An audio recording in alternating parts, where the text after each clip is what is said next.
Hey guys, hope you're all doing fantastic today. I am doing awesome. This weekend we had, I had a buddy come over from work and he wanted to help me with some of the smaller Lego sets. So that was awesome. He took care of like a plant and then some of the smaller ones, which the sets that we worked on were both, it was a good mix of an architectural weekend as well as a Japanese themed weekend, which those two sets, you give me an architectural set, especially if it's Japanese or any kind of mix of those, it's perfect. I love them. I had them working on some of the architectural sets, and when we took them out of the box, I originally bought them months and months ago from a local store, and I purchased them used. I was under the assumption that they were all taken apart in the box because that's what the guy told me. They were taken apart, but they were basically just like the roof was taken off, or like one of them was a Leaning Tower of Pisa, which I'll show you later on, but it was basically the base of it and then the tower itself, and they were both disconnected. So you really didn't have much to build with those, but he did work on some of the plants as well, as some of the, putting those buildings together for me, so that helped a ton.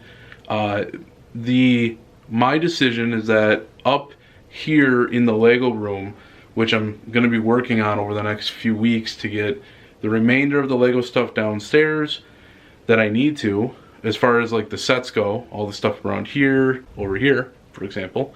But this whole closet is going to be filled with all of the smaller sets that over time I'll eventually build and take care of. That being said, this room is going to become a guest bedroom, and I do want to keep the Japanese themed sets up here. The first two that we have are actually part of the architectural sets themselves, the Himeji Castle and the Imperial Hotel. Both of these are really cool. The Himeji Castle, I think they did a really good job focusing on the overall design of it.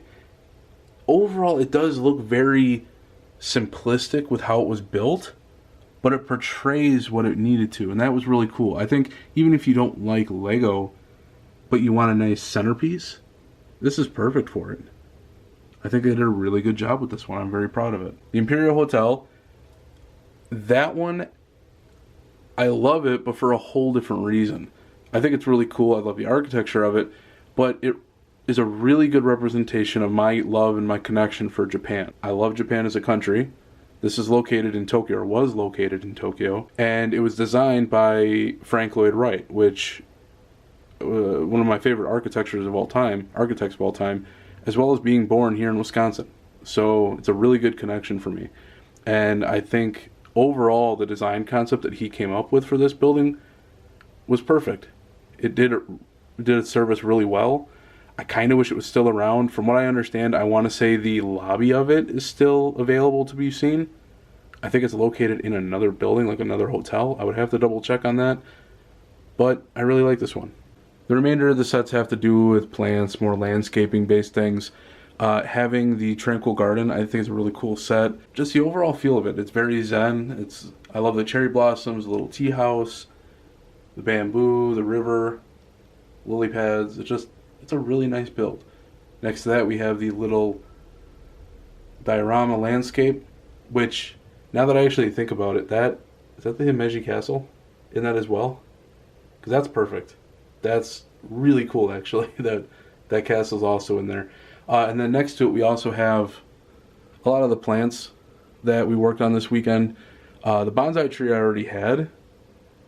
Honestly, I think all the plants in the botanical set are really nice. I do have to say, though, that the bamboo ones are actually really cool. I kind of want to put them together and just make some really nice long and tall bamboo sticks.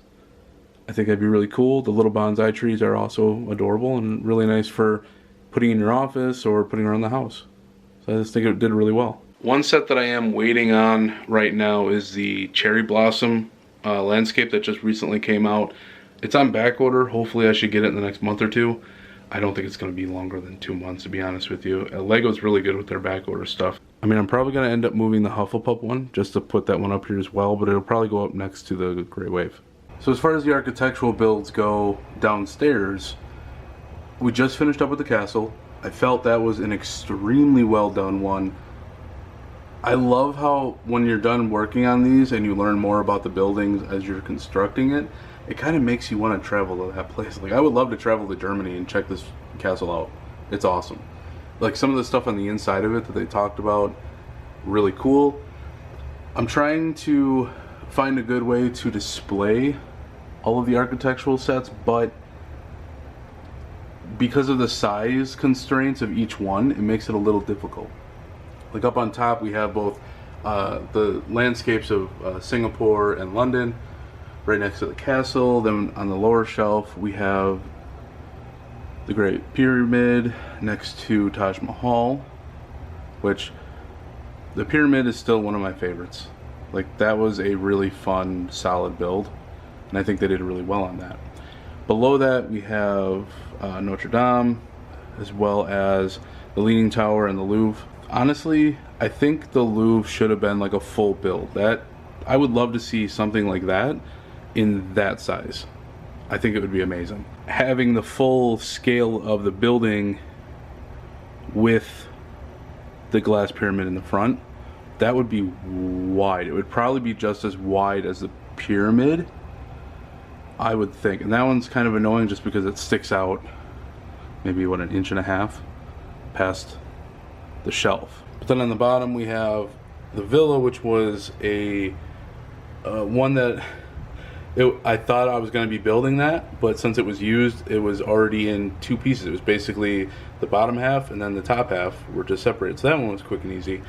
We have that one next to the Sydney Opera House and next to the Paris landscape.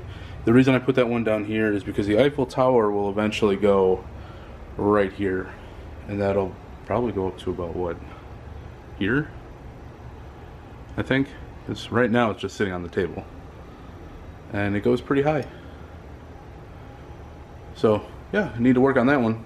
Overall, it feels really good to get a lot more of the sets done. I'm kind of grateful that some of the sets were already built, where I just needed to basically connect the pieces again. It helped out a ton. We got, what, 7 or 8 sets done this weekend, so that helped tremendously. What I want to work on next is I have some other smaller sets that I want to get built, as well as maybe a couple of the larger ones. I know Soundwave, the Transformer Soundwave, I want to get him going because I already have Optimus Prime and Bumblebee up on the shelf. I want to get him up there as well. The treehouse, I eventually want to build that one. I just don't think I have the space for it right now, because this table is quickly filling up. I have a little bit more room in the center here, but I think I may have to scrounge some stuff together. The issue is getting the shelf over here. Once I get that shelf and we get some of the other ones put over there, then we could start working on the Lego City. So hopefully in the next month or two, I can start wrapping those up. And then we could start working on it, getting the pieces. And I want to go into more about that in the next video, especially with the layout and what my ideas were from that. Oh, I forgot to show you the best part. I had a buddy print this out, paid him for it, printed it out. It took him, it was a span of over a week, but he worked on it sporadically throughout the week. So it didn't take that long at the end of the day. And it's awesome. I love it. It fits so well with the little, I mean, this is the normal size of a Lego skeleton figure. And that's the big size. But it's done really well. The material of the 3D printing is really good. It's movable. The only issue is how flimsy the legs are. I mean, so I may just have it, come on. I may just have it sitting for the time being. But that looks really cool. I can't wait to put that on the shelf. Another project for this weekend, which is, this weekend's gonna be filled with just cleaning Lego at this point. From upstairs to down here, I want to clean this off, because this was supposed to be my work area where I've been doing all my work, other than that table, which is supposed to be used for D&D and tabletop. But it's kind of been overtaken with Legos because of this mess. So I want to clean this up this weekend, and I have a small monitor, like an 18-inch, and it's an older one for sure. I want to get a connector for it, an HD converter connector, and get that set up over here so that I can put my laptop over here And then I can just have the camera set up constantly so that we can do Lego builds on stream, because I don't want to build everything off stream so you guys can't see it. I want to be able to build some of the bigger stuff and maybe stream some of the builds for the Lego City down the road too. So I'm hoping in the next couple weeks to get this going again. Work is at the point where it's not overly busy. I mean, I'm not going in on weekends and working or working overtime basically. So I can do stuff at night, whether it's studying for Japanese as well as doing this. But I should be able to do this relatively soon. I just have to get this stuff cleaned off and find out where I'm going to put this stuff for the time being, because that stuff is kind of taking over on the floor as well as on top of my bar area, which you guys can kind of see over there. But yeah, it's kind of taking up a decent amount of space already. But yeah, I got a pretty busy weekend lined up. Again, also I want to study the crap out of my Japanese. I really want to get that down packed. But when I do go to Japan, which I'll talk about on the other channel a lot more, I'm very much looking forward to taking the passport with me, the Lego passport with me, and hopefully getting some stamps over there as well. I think that'd be really cool. I know they have at least one store in Tokyo. I would love to see how the layout of that store is done. Like, Animal Crossing, you know, definitely is going to be big over there. So do they have an Animal Crossing setup, like diorama type thing over there? Do they have any of the Nintendo stuff, which I would think would be huge as well? I'm really looking forward to seeing the Tokyo branch of the Lego store. But that is gonna wrap it up for this video. Hope you guys enjoyed it. Like I said, I got a bunch of stuff lined up for the weekend to do project wise. It shouldn't take me too long, but then we could start wrapping this stuff up and getting my workstation actually done to where I could start streaming again, and including you guys, and just have a good chill stream. Maybe you can enjoy it in the background while you're doing some stuff, or maybe working on your own Lego sets, who knows. But that's gonna do it for this video. Hope you guys enjoyed it. I'll see you guys again in the next one. Until then, take care and peace out.